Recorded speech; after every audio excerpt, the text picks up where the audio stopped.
요한복음 11장 1절에 보면은 어떤 병든 자가 있었는데 그는 마리아와 그 여자 자매 마르다의 마을 베다니에 사는 나사로였다. 자, 그런데 이 나사로가 2절에 보니까 그 여자의 오빠인 나사로가 병들어 있었다 그랬습니다. 병들어 있었다. 어떠한 병인지는 구체적으로 알지 못하지만 나사로는 이 병 때문에 죽음을 맞이했다는 것을 우리가 말씀에서 알 수가 있습니다.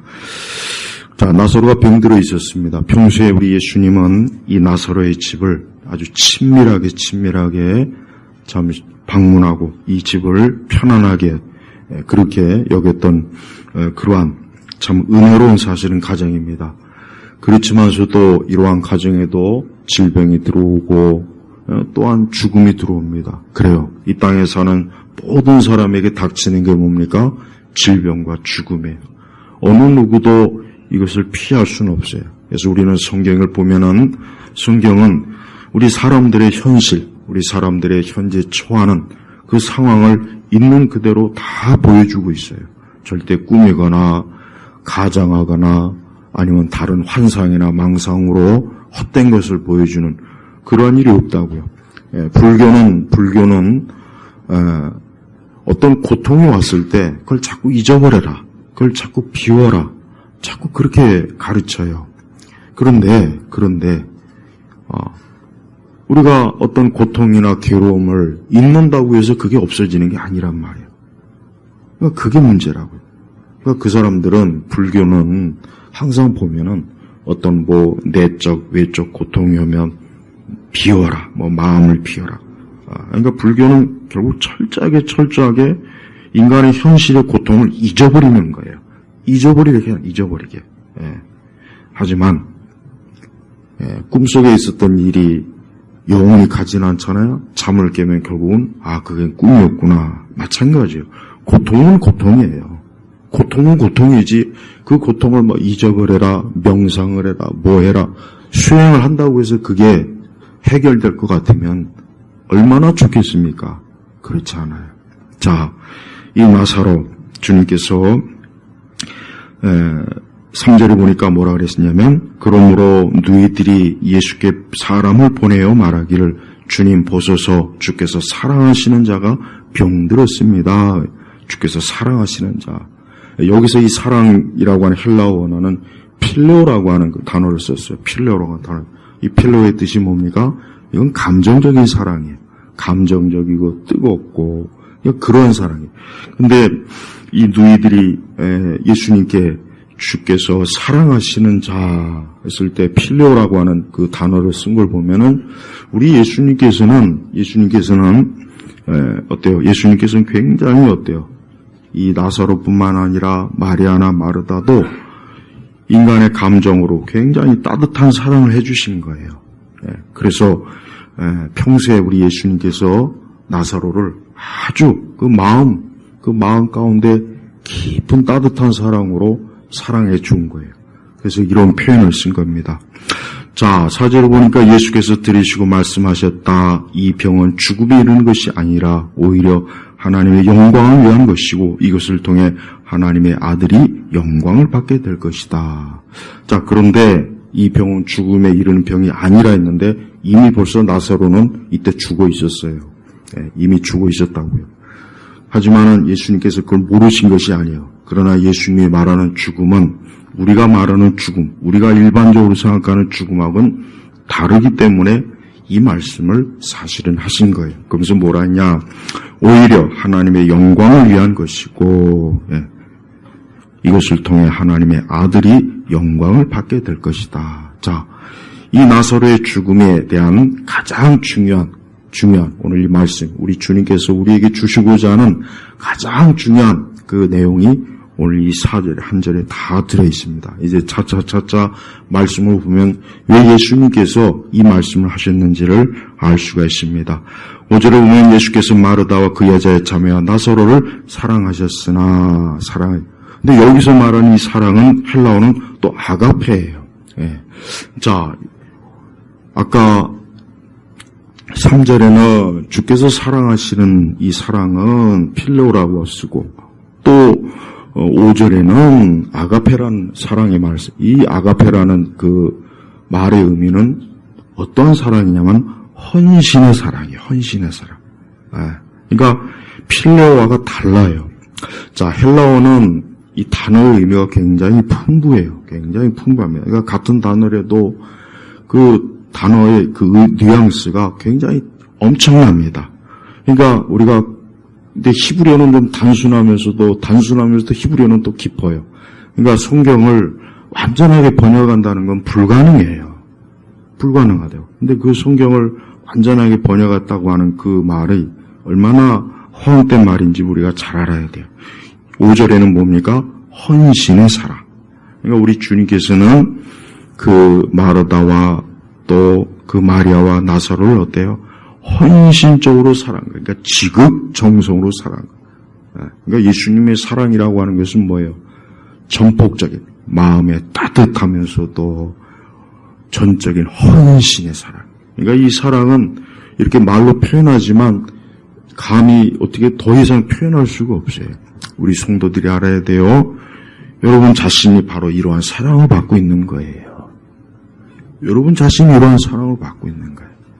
우리가 세상에서 누군가에게 사랑을 받지 못하고 애정을 받지 못하고 헌신을 받지 못해도 괜찮습니다. 주님께서 우리를 그렇게 사랑해 주시는 거예요. 그러니까 우리 성도들은 다른 어떤 무엇보다 내가 우리 예수님께로부터 지극정성의 헌신의 사랑, 그러면서도 따뜻한 마음의 사랑을 받고 있다는 거, 이걸 꼭 잊지 마세요. 그게 우리가 살아갈 수 있는 힘이에요. 많은 사람들이 무언가 사랑을 막 갈급해 하잖아요. 근데 보면은 그들이 갈급해하는 그 사랑은 사실은 실체가 없는 거예요. 실체가 없어요. 그들이 이것이 사랑이다라고 여기지만 그것은 영원하지도 않고 일시적이고 또 육적인 그냥 그 정도에서 끝납니다. 그러나 우리 주님의 사랑은 어때요? 따뜻한 사랑이요. 그러면서도 헌신의 사랑. 우리 예수님께서 얼마나 이 나사로와 마르다, 마리아를 사랑할 수 있는지를 알 수가 있는 그 대목이 오늘 이 말씀입니다. 자, 그런데 우리 예수님께서는 아주 이상한 반응을 나타내셨습니다. 자, 그렇게 지금 나사로가 막 병들어 있고 막 그러면은 빨리 긴급하게 사실은 가야 되지 않습니까? 그게 보통 일반적인 그 모습인데, 근데 6절에 보니까 나사로가 병들었다는 것을 들으시고도 계시던 곳에서 이틀이나 더 머무르려고 계셨다. 이틀이나 더 머무르려 계셨다. 예. 그러니까 지금 예수님께서는 지금 요단강하고 이 베다니 사이를 왔다 갔다 하시면서 지금 이 상황이 벌어지는 거예요. 그 거리는 보통 나흘 정도의 지금 거리란 말이에요. 그러니까 예수님이 아까 제가 얘기했지만 사실 이미 나사로는 죽었어요. 그러면은 어쨌든 예수님이 그걸 모르진 않았겠죠. 자, 어쨌든 병들었다는 소식이 왔으면 그래 빨리 내가 가봐야 되겠구나. 이런 게 보통 일반적인 반응인데 예수님은 이상하게도 어때요? 이틀이나 더 이틀이나 더 머무른 거예요. 이것은 분명히 목적과 뜻이 있어요. 이제 그것도 차차차차 이제 이 요한복음 11장 후반부에 들어가면은 이제 나오게 돼 있습니다. 자, 그러면서 실제로 보니까 그 후에 갑자기 예수님이 또 뭐라 합니까? 제자들이 우리가 다시 유대로 가자. 근데 제자들이 거기에 대해서 뭐라 했냐면, 선생님, 그 유대는 지금 선생님에 대해서, 우리 주님에 대해서 아주 적대적인 사람들이 거기 가득해요. 근데 거기를 또 가시면은 어떻게 하겠습니까? 하고 막 이제 걱정스러운 그런, 얘기를 합니다. 그런 예수님이 뭐라 하냐. 9절에 보니까, 낮이 12시간이 아니냐. 만일 사람이 낮에 걸려 다니면 이 세상의 빛을 보기 때문에 넘어지지 아니하나. 만일 사람이 밤에 걸어 다니면 빛이 그 사람 안에 없으므로 넘어진다. 그러니까 예수님이 하신 말씀이 그냥 뭐냐. 야, 아직은 내가 한참 하나님의 사명을 감당해야 될 때다. 내가 아직은 한참 주께서 내게 하라고 하신 그 하나님의 거룩한 그 중요한 사명을 감당해야 될 때니까 누구도 예수님이 하시는 그 일을 누구도 해방을 못한다는 뜻이에요. 그 의미로 말씀하세요. 그러니까 아직은 내가 한참 일할 때니까 나를 대적하는 자들이 나에게 해를 끼치는 것 같은 거는 신경 쓸 것이 없다. 그런 말씀을 하는 거예요. 그러면서 11절은 뭐라고 했냐? 예수께서 이것을 말씀하신 후에 또 그들에게 말씀하시기를 우리 친구 나사로가 잠들었다. 그러나 내가 그를 깨우러 간다라고 하시니 그랬습니다. 예수님께서는 여기서 잠이라는 표현을 써요. 잠이요. 그러니까 제자들도 그 말을 나사로가 지금 자고 있구나 하고 만일 주님 만일 그가 잠들었으면 낫겠습니다 하고 그냥 그렇게 평범하게 대답을 했어요. 근데 13절은 뭐라 했습니까? 13절에 보십시오. 예수께서는 죽음에 관하여 말씀하셨으나 그들은 그가 잠들어 쉰다고 말씀하시는 줄로 생각하였다. 자, 여기서 우리 주 예수님께서 우리 성도들의 죽음에 대한 예수님의 가장 정확한 관점을 우리에게 보여주고 있어요. 뭡니까? 하나님께서는 우리 성도들의 죽음을 그냥 일반적인 우리가 표현하는 죽음이라고 여기지 않고 그냥 잠이라고 표현하는 거예요. 사실 성경 전체에서 성도들의 죽음은 그냥 잠이에요. 그래서 우리 그리스도인들은 세상 사람들은 누군가 죽었어요. 그러면은 그 사람 죽었대. 그 사람 죽었어. 이런 표현을 쓰는데 물론 우리도 뭐 그런 일반적인 표현을 쓸 수 있지만 그러나 우리가 그리스도인들에 대해서는 우리는 어떤 생각을 가져야 되느냐? 오늘 예수님과 같이 그냥 잠을 자는 거예요. 그래서 엄밀히 얘기하면은 그리스도인은 죽음이 없다고 봐야 돼요. 그게 맞습니다. 세상 사람들은 죽음이 있어요. 그러나 그리스도인은 죽음이라는 말은 어울리지가 않아요. 그러니까 우리에게 쓸 수 있는 말이 아니에요. 그러니까 예수님께서도 죽음이라는 말을 쓰지 않고 예수님이 굳이 잠이라는 말을 그 영어로 쓴 이유가 뭡니까? 성도들은 죽음의 권세가 우리 성도들을 어때요? 지배하지 못하는 거예요. 우리 성도들 가운데서도 죽음에 대한 혹 두려움이나 공포가 있는 분이 많이 있죠. 우리에게 그런 게 왜 없겠습니까? 사람에게 가장 근본적인 두려움이 뭐냐면 이 죽음이에요. 죽음. 이건 누구나 다 마찬가지예요. 아무리 건강하고 돈이 많고 많은 걸 배웠다고 해도 이 죽음에 대한 공포는 누구에게나 다 있어요. 그래서 때때로 죽음. 그래서 다른 사람들이 죽는 걸 보면 나도 죽나? 또 우리 자신도 어떤 일로 인해서 죽음에 대한 이런 게 왔을 때 그 죽음에 대한 두려움이 있는 거예요. 그러나 오늘 성경에서 우리 성도들의 죽음에 대해서 가장 정확하게 예수님께서 어떻게 가르쳐 줍니까? 잠이에요. 그래서 13절에 예수께서는 그의 죽음에 관해 말씀하셨으나 그들은 그가 잠들으신다고 말씀하셨다. 그러니까 제자들은 어때요? 예수님의 생각에 미치지 못한 거예요. 예수님은 성도들의 죽음? 그건 그냥 잠을 자는 거야.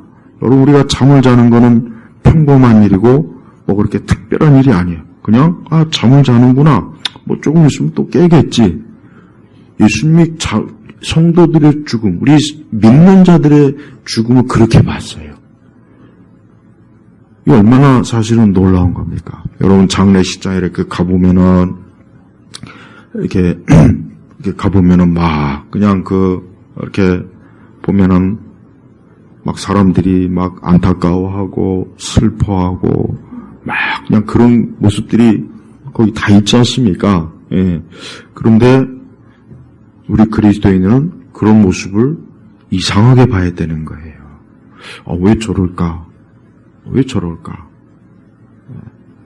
근데 그것도 믿는 자에 한해서 예수님을 믿고 이 땅에서 떠난 사람은 그냥 잠깐 잠을 자고 그냥 나중에 이제 부활할 때 부활의 몸으로 깬다. 이런 생각을 가지고 있으면 돼요. 물론 성도들의 죽음 이후에도 주님과 함께 머물러요. 함께 있습니다. 그러니까 예수님께서 죽음이라는 표현을 굳이 쓰지 않은 이유도 바로 그거예요. 죽음은, 성경에서 말하는 죽음은 비참한 거예요, 일단. 죄인들에게 닥친 죽음이라고 하는 것은 비참하고 어둡고 공포스럽고 무섭고 끝을 알 수 없는 심연 깊은 바다란 말이에요. 그 세상은 그래서 죽음이라는 걸 싫어하잖아요. 죽음이라면 무서워요. 누구나 다 죽음하면은 벌벌벌벌 떨어요. 응? 그래서 이 세상은 그 죽음을 어떻게 하면 피할 수 있을까 하고 여러 가지로 막 어떻게든 좀 해보려고 해요. 여러분이 구글에서는 사람이 500살까지 지금 살려고 사는 그 연구를 하고 있더라고요. 늙지 않고 500살까지. 그러니까 그 정도로 인간은 어떻게 하면 좀 죽지 않을까 하고 지금 여러 가지로 막 연구하고 또 여러 가지로 하여튼 이겨보려고 수단과 방법을 가리지 않습니다. 하지만 성경은 그런 내용이 없어요. 믿는 자는 그냥 잠을 잔다.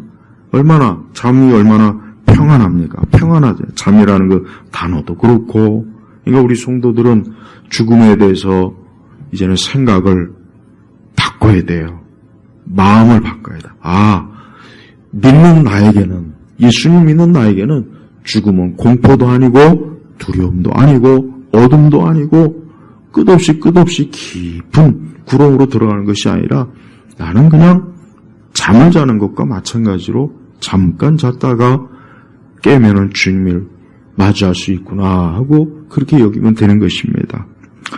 자, 14절에 말씀을 다시 보겠습니다. 그러므로 예수께서 그들에게 명백히 말씀하시기를 야사로가 죽었다.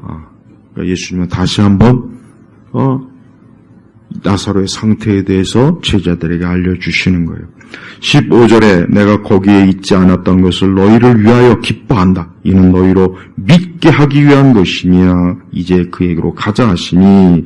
자, 여기에서 예수님께서 왜 이틀이나 나사로가 지금 병이 들어서 사경을 헤맨다는 소식을 전하고도 왜 바로 가지 않고 이틀이나 더 거기에 머물러 있었는지에 대한 이유가 설명이 뭡니까? 그것은 너희를 위하여 기뻐한다면서 뭐예요? 이는 너희로 믿게 하기 위한 것이나. 그러니까 여기서 우리가 알 수 있는 것은 제자들은 아직도 예수님이 얼마나 그분이 하나님의 아들로서 메시아로서의 그 능력과 권세가 있는지를 아직도 제대로 믿지 않았던 거예요. 그러니까 예수님께서는 이번 기회로 이 나사로의 죽음을 계기로 우선 제자들부터 좀 확고한 믿음을 갖게 하기 위해서 거기서 이틀을 더 머무는 거예요. 근데 이미 나사로는 죽었어요. 이미 첫날에 죽었어요. 그리고 예수님 일부러 이틀 더 머물러 있어요. 그러고 난 다음에 예수님은 어때요? 이제 나사로의 집으로 출발하는 거예요.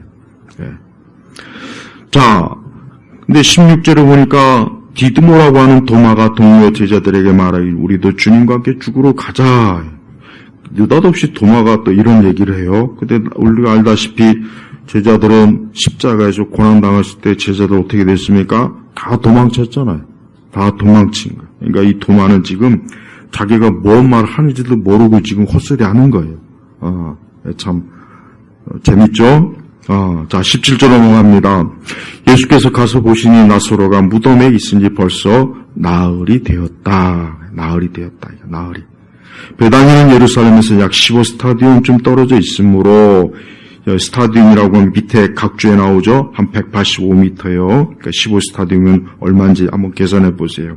자, 19절에 유대인들 중 많은 이들이 그 오라버니의 일로 마르다와 마리아를 위로하려고 와 있었다. 마르다는 예수께서 오신다는 말을 듣고 그분을 맞으러 나갔고 마리아는 집 안에 앉아 있었다.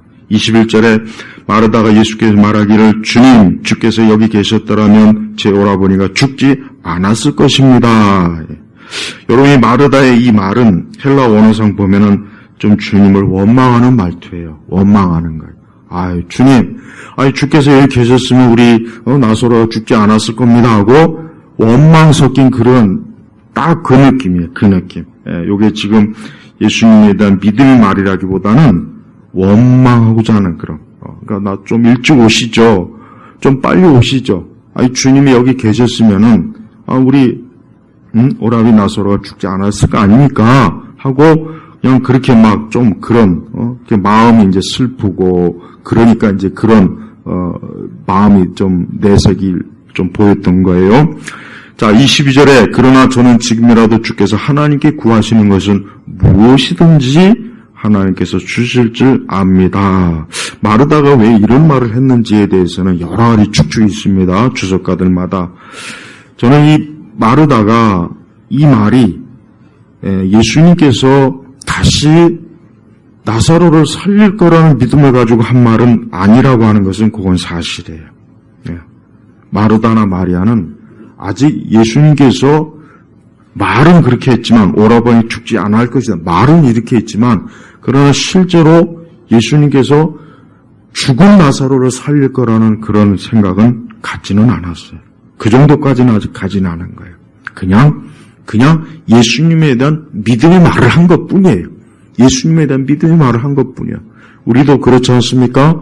우리도 하나님의 말씀을 듣거나 읽을 때 그 하나님의 말씀을 그렇습니다. 아멘. 나도 믿습니다.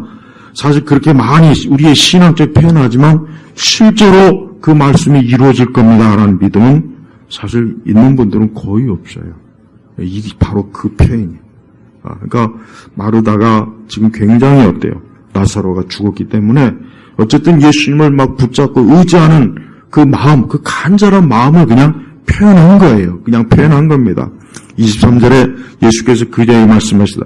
내 오라버니가 일어날 것이다. 일어날 것이다. 자, 그 다음에 마르다가 한 말이 바로 제가 한 말을 증명하는 거예요.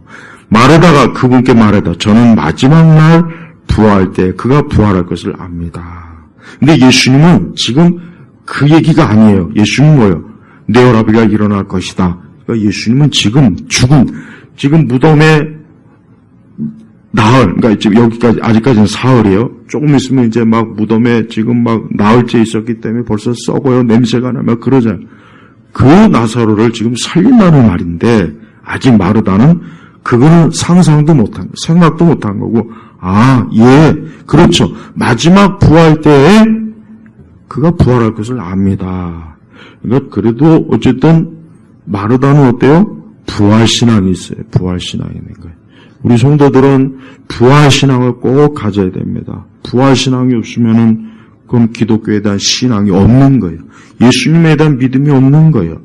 부활에 대한 신앙이 없다면은 그거는 교회를 다녀도 헛다니는 거죠. 그건 기독교의 신앙이 아예 없는 거예요.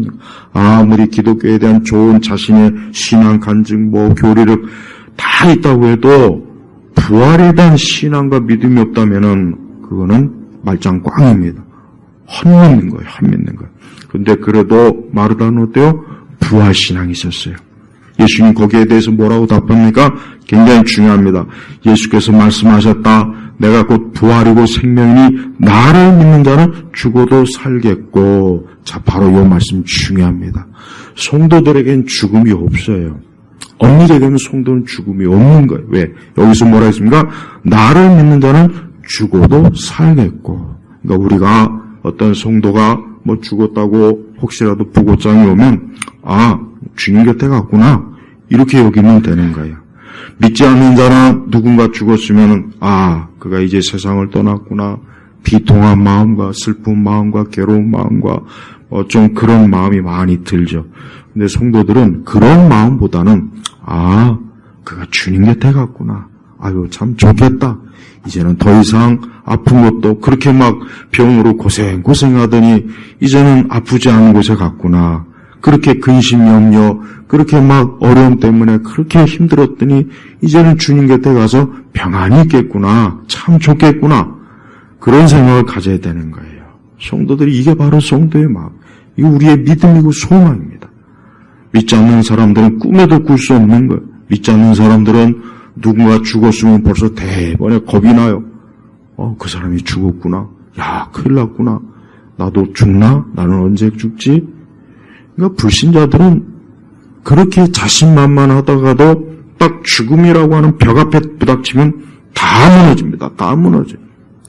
아무리 역사적으로 위대한 사람들의 죽음에 대한 그 책 제가 얘기했죠. 보면은 다 죽음 앞에서 벌벌 떨고 무서워하고 어찌할 바를 모르고 어떻게 하든지 막 살려고 바둥바둥해요. 진짜 그래요. 정말 그럽니다. 그러나 믿는 자는 분명히 아니에요. 물론 믿는 자라고 해서 완벽하게 아마 다 그러지는 못할 거예요. 더 믿음이 강한 사람이 있지만 또 믿음이 약해서 힘들어하고 어려운 사람도 있겠죠. 그러나 우리가 그런 사람들을 만날 때는 죽음은 오늘 말씀해 보니까 죽음은 그냥 잠이라더라. 성경에 보니까 그러니까 편안한 거야. 걱정하지 말고 주님께서 곧 우리가 눈을 감으면 우리의 숨이 끊어지면 그 즉시로 주님을 볼 것이고 주님을 만날 것이니까 두려워하지 말고 평안한 마음으로 있으라. 주님을 맞이할 준비를 해라. 그런 말을 꼭 해줘야 되는 거예요. 그게 우리 성도들이 죽어가는 사람에게 해줄 수 있는 굉장히 중요한 위로의 말씀이에요. 우리는 다른 말 하면 안 돼요. 걱정하지 말고 주님 만날 것이야. 그 주님 볼 것이야. 이제 그곳에 주님 계신 곳에 가면은 이제 더 이상 고통이나 질병이나 괴로움이나 아무것도 없을 거야. 그러니까 평안한 마음으로 주님 맞이할 준비를 하라고 그렇게 우리는 권면을 해줘야 돼요.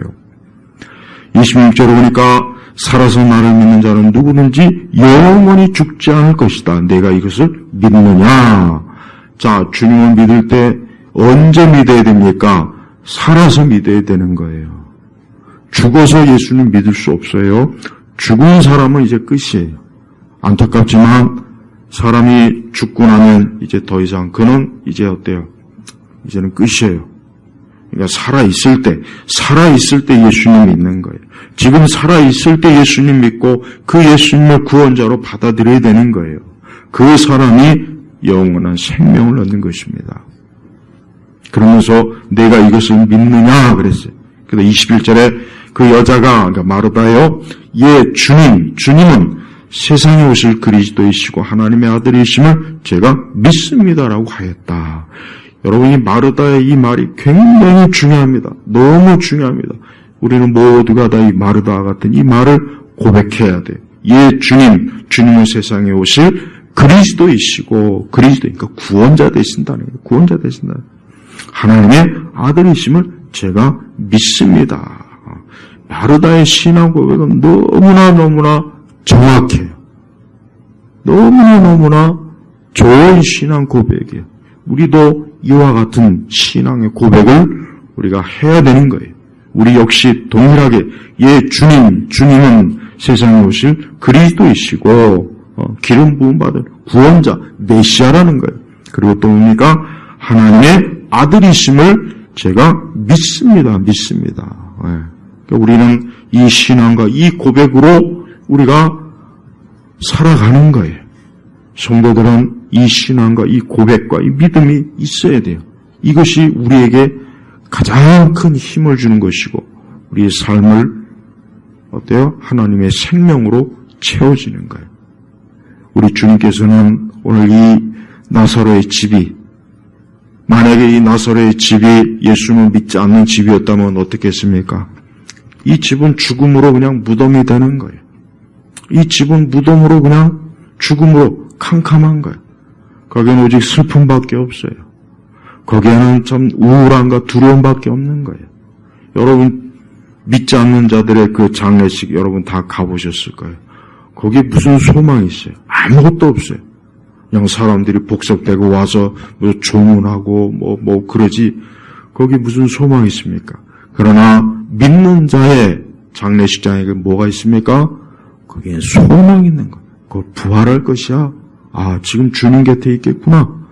이제 곧 머지않아 이제 우리가 주님과 함께 그 자리에서 함께 보겠구나. 만나겠구나. 얼마나 다릅니까? 무엇보다도 우리 주님께서 오늘 하신 말씀의 가장 중요한 건 뭐냐면 25절에 보니까 내가 곧 부활이고 생명이니 그랬어요. 여기서 중요한 게 뭐냐면 이 부활, 그 다음에 생명, 이 생명이에요, 생명. 그러니까 예수님은 생명의 주인이라는 거예요, 주인이라는. 생명의 주인이에요. 그러니까 예수님은 단순히 어떤 이적과 기적과 능력을 행하시는 그 정도뿐이 아니라 어때요? 우리의 사람의 생명을 주관하시는 거예요. 주관하시는 거예요. 오늘 누군가가 죽었다 그러면 어떻게 알아야 되면 하나님께서 생명의 주인이신 하나님께서 그의 생명을 거둬가셨구나 여기면 돼요. 우리 성도들이 꼭 반드시 알아야 할 게 뭐냐? 생명의 주인은 예수님이 예수님. 믿지 않는 불신자들은 이 사실을 몰라요.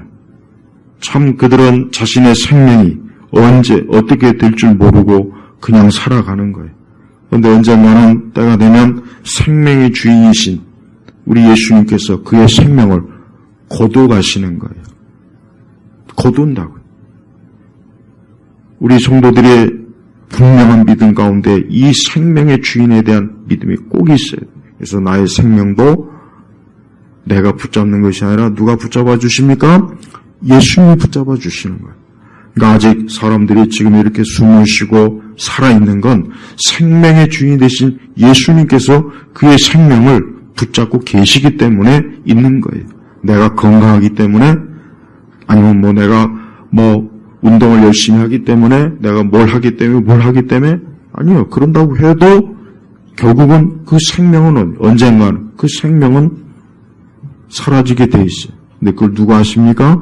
예수님께서 하시는 거예요. 그래서 우리 성도들은 적어도 이 생명, 인간의 생명에 대해서만큼은 하나님이 주인이야. 생명은 하나님이 주관하시는 거예요. 나의 생명도 하나님께서 주관하시는 거예요. 지금 수많은 사람들이 자신에게 주어진 이 생명을 귀하게 여기지도 않고 또 이 생명의 주인이 누구인지도 모르고 그냥 살아가고 있잖아요. 그러니까 불신자들은 어떻게 보면은 이성 없는 짐승과 비슷한 거예요. 어떻게 보면 이성 없는 짐승과 거의 흡사해요. 안타깝지만 왜? 그들은 자신의 생명이 언제까지 그러니까 자신의 생명을 자기가 관리하고 자기가 지킨다는 생각을 갖고 있어요. 그 생명의 주인이 누군지를 모르고 그냥 막연히 지금 오늘 하루 살고 있는 거예요. 하지만 우리는 오늘 하루의 삶도 하나님께서 내게 허락하셨기 때문에 사는 거예요. 하나님이 허락하지 않았으면 1분 1초도 넘어갈 수가 없어요. 이게 바로 우리 믿는 자들의 아주 중요한 신앙의 가장 중요한 한 요소가 되는 거예요. 그래서 우리 주님은 친히 내가 곧 부활이고 내가 곧 부활이고 생명이니 이건 뭡니까? 예수님 자신이 인간의 생명을 주관하시는 주권자라고 하는 뜻이에요. 주권자. 얼마나 중요합니까? 그 생명의 주인이 되신 우리 주님께서 지금도 살아계셔서 우리와 함께 하신다는 이 믿음을 갖고 있는 성도들에게 있어서 인간의 죽음이라고 하는 것은 그렇게 큰 문제가 되지 않나요?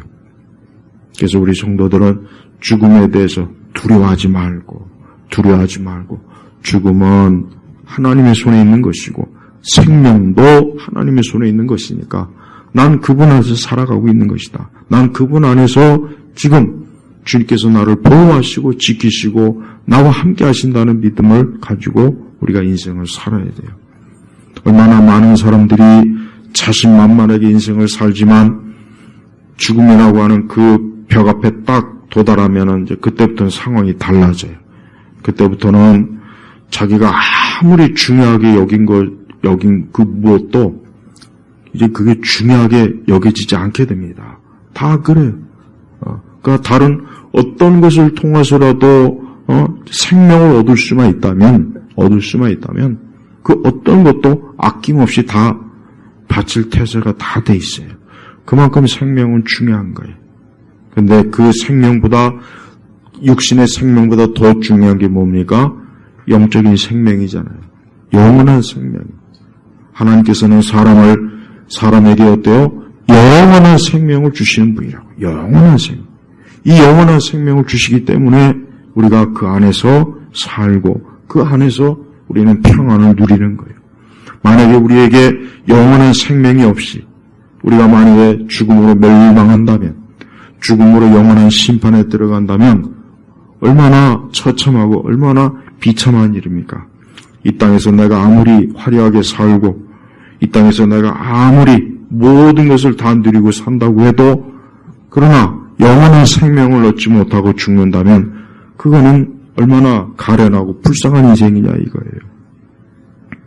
오늘 예수님께서는 이와 같은 것들을 마르다와 마리아에게도 필요하겠지만 제자들에게도 필요했던 거예요. 그러니까 제자들은 아직 예수님을 따라다니고 예수님과 함께하지만 아직 예수님께서 이 죽음과 생명을 주관하신 분 그것까지는 아직도 믿지 못했던 거예요.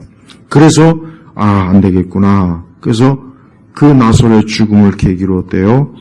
이와 같은 것들을 제자들에게 보여주고 알게 해서 이 제자들에게 이러한 부활신앙을 갖도록 하기 위한 그러한 예수님의 뜻이 오늘 이 요한복음 11장에 나사로를 살리신 예수님의 이야기에 담겨 있는 것입니다. 또한 이것은 우리에게도 절대적으로 중요한 거예요. 우리 성도들도 항상 생명의 주관자 되시는 예수님을 바라보고 예수님 안에 살고 예수님을 의지하고 예수님에게 기대해야 돼요. 세상의 다른 종교는 이와 같은 말씀을 주신 일이 없어요. 부처도 마호멧도 아니 세상의 어떤 종교도 오늘 특별히 요한복음 11장 26절 말씀 이와 같은 말씀을 한 그런 그 어떤 종교의 창시자가 사실은 없습니다. 살아서 나를 믿는 자는 누구든지 영원히 죽지 않을 것이다. 내가 이것을 믿느냐? 살아서 나를 믿는 자, 예수님을 믿는 자는 누구든지 영원히 죽지 않을 것이니. 그러니까 역으로 얘기하면 예수님을 믿지 않는 자는 어때요? 그에겐 영원한 죽음의 심판으로 진노로 끝나는 거예요. 그래서 다른 종교를 믿는 사람은 지금 허망한 거예요. 그게 제일 안타까워요. 저들이 평생 저 종교에 헌신하고 저 종교를 위해서 수고하고 애쓰고 모든 정성을 다 바치지만 영원한 생명을 얻지 못하고 그냥 끝날 텐데 그냥 그 생각이 너무나 많이 듭니다. 그러나 우리는 그렇지 않아요. 그것은 우리의 공로나 우리의 노력이 아니라 전적인 하나님의 은혜라고 해요. 은혜. 그러니까 여러분 이 은혜를 정말 감사할 줄 알아야 돼요. 많은 성도들이 막상 예수님을 믿습니다. 난 예수님이 나를 사랑하십니다. 이 정도 신앙 고백은 할 줄 알지만 영원한 생명을 주신 예수님에 대한 감사는 거의 없어요. 그걸 너무 별로 인식을 안 해요. 그게 제일 중요하고 가장 절대적인 겁니다. 죽은 자를 살리는 일은 역사상 그 어떤 다른 종교에 사실은 없습니다. 불교에도 없고 힌두교에도 없고 다른 어디에도 없어요. 예수님만이 죽은 자를 살리셨어요. 흔히 아는 것처럼 부처가 어느 동네에 갔더니 어떤 과부가 막 자기 아들이 죽었다고 꼭 나인성 과부와 비슷한 그런 일화가 있어요. 이 부처가 뭐라 그랬느냐? 그래, 그러면 죽지 않은 집안에 가서 소금 한 바가지를 얻어갖고 나한테 가지고 와라 그랬단 말이에요. 그러니까 이 과부가 온 동네 여기저기 다녀봤지만 죽음을 겪어보지 않은 집이 없었어요. 다 죽은 거예요. 그러니까 부처가 뭐라 그랬냐? 봐라, 죽음은 이길 수 없다 그랬다. 그러니까 그 정도가 한계라고. 그러나 기독교는 어때요? 나인성 과부도 죽은 지 몇 시간 지나지 않아서 예수님께서 그를 살려주셨어요. 오늘 이 나사로도 예수님께서 무려 나흘이나 무덤에 있어서 이미 썩어서 시체 썩는 냄새가 난다고 할 정도로 이젠 틀렸습니다. 안 됩니다 했지만 예수님께서 어때요? 다시 살리셨어요. 이게 기독교예요. 이게 기독교라고. 저는 기독교에 대해서 잘 모르는 사람들이 기독교에 대해서 온갖 이런저런 말을 한다고 했을 때 그 무엇보다도 그래 기독교에 대해서 온갖 이런저런 비판을 하고 그래 다 좋다. 그렇지만 너가 죽었을 때 너를 살릴 수 있다면 그래도 기독교를 부정하겠냐? 난 그 한마디를 꼭 해주고 싶어요. 근데 과연 그걸 믿는지 그걸 안 믿겠죠. 죽은 자가 어떻게 사냐? 그런 거에 대해서는 난 모른다. 아마 그러겠죠. 오늘 이 말씀을 듣는 우리 성도들은 저는 우리 성도들이 다른 거 어떤 것보다 여러분들에게 영원한 생명이 있다는 것을 오늘 확실하게 믿기를 바랍니다. 여러분에게 영원한 생명이 있어요. 그 생명을 누가 줬습니까? 예수님이 준 거예요. 여러분이 영원한 생명이 없이 죽어서 그저 우주의 먼지로 끝나거나 여러분의 존재 자체가 아예 없어진다고 생각해 보세요. 그게 편합니까? 그게 기분이 좋습니까? 그러면 뭐 행복합니까? 그런 사람도 꽤 많더라고요. 그냥 죽으면 끝이다. 죽으면 끝이다. 그러니까 우리가 살아서 그저 그냥 죽으면 끝이니까 그냥 살아서 실컷 먹고 마시고 놀고 죽으면 그런 인생관을 가진 사람들이 굉장히 많아요. 그러니까 소망이 없는 거예요. 근데 막상 그들도 그러한 죽음의 때가 오면은 벌벌 떨고 겁이 나서 어떻게 살 길이 없을까? 정말 죽으면 이대로 끝인가? 다 그런 공포와 두려움을 다 가지고 있어요. 얼마나 어리석습니까? 그 전까지는 용기, 자신만만하지만 막상 그 앞에 가면은 다 두려워서 벌벌 떠는 거예요. 우리 성도들은 오늘 말씀처럼 내가 곧 부활이고 생명이 나를 믿는 자는 죽어도 살겠고, 그러니까 성도는 항상 살아있는 거예요. 성도는 죽음이라는 게 없어요. 항상 살아있는 거예요. 잠깐 육신이 그냥 우리 육신에게서 생명이 잠깐 고도가는 건데 그것조차도 별일 아니에요. 그냥 내 육신이 그냥 흙으로 창조됐으니까 흙으로 돌아가는 것뿐이에요. 내 실체는 살아있어요. 또 살아서 나를 믿는 자는 누구든지 영원히 죽지 않을 것이고, 그러니까 살아서 예수님 믿어요. 살아서. 아직 예수님 믿지 않는 분들은 지금 이 시간 예수님을 믿어야 합니다. 믿어야 영원한 생명이 주는 거예요. 이 영원한 생명을 무시하면 안 돼요. 다른 건 다 무시해도 괜찮아요. 그러나 이 영원한 생명을 절대적으로 다 얻을 수 있으면 다 얻는 이것이 복입니다. 이 영원한 생명을 얻지 못하고 갑작스럽게 죽는 사람이 얼마나 많습니까? 이 영원한 생명을 얻지 못하고 지금도 중환자실에서 사경을 헤매고 있는 사람들이 얼마나 많습니까? 이 영원한 생명을 얻지 못하고 그걸 얻지 못한 사람이 지금 출세했다, 돈을 많이 벌다, 집을 샀다, 좋은 차를 샀다. 그러나 머지않아 그 육체가 죽고 나면 어떻게 할 거예요? 어떻게 보면은 모든 사람은, 우리를 포함해서 모든 사람은 죽은 몸에다가 열심히 물도 커피도 음식도 옷도 입히는 거예요. 언젠가는 그냥 죽어 썩어질 것. 여기에다가 얼마나 많은 투자를 합니까? 또 사람들이 나이 들면, 요즘은 대부분 그 나이 들기 싫으니까 어찌가든 주름을 피고 별일을 다 해요. 그래봐야 결국은 또 나중에 썩어 없어지는 거예요. 그러니까 우리 성도들은 어떤 일이 있어도 영원한 생명을 가장 귀하게 여겨야 돼요. 내가 영원한 생명이 없다면 내가 어떤 일을 해도 내 육신에게 궁극적인 도움은 하나도 없어요. 하나도 안 되는 거예요. 그래서 이 시간 전 우리 예수님 믿는 우리 예일교회 성도들이 모두가 다 마르다와 같이 부활신앙, 이 생명, 이 모든 걸 얻어서 이 시간에 영생에 이르는 영원한 생명을 얻는 그런 축복된 거룩한 하나님의 자녀가 되기를 주의 이름으로 축복합니다. 기도하겠습니다. 하나님 아버지 감사합니다. 오늘 귀한 이 주님의 이 말씀이 우리 온 성도들의 마음의 심령에 깊이 뿌리내리게 하시고 부활신앙으로 열매를 맺도록 하나님께서 은총을 베풀어 주옵소서. 감사드리며 우리 주 예수 그리스도의 이름으로 기도 올렸습니다. 아멘.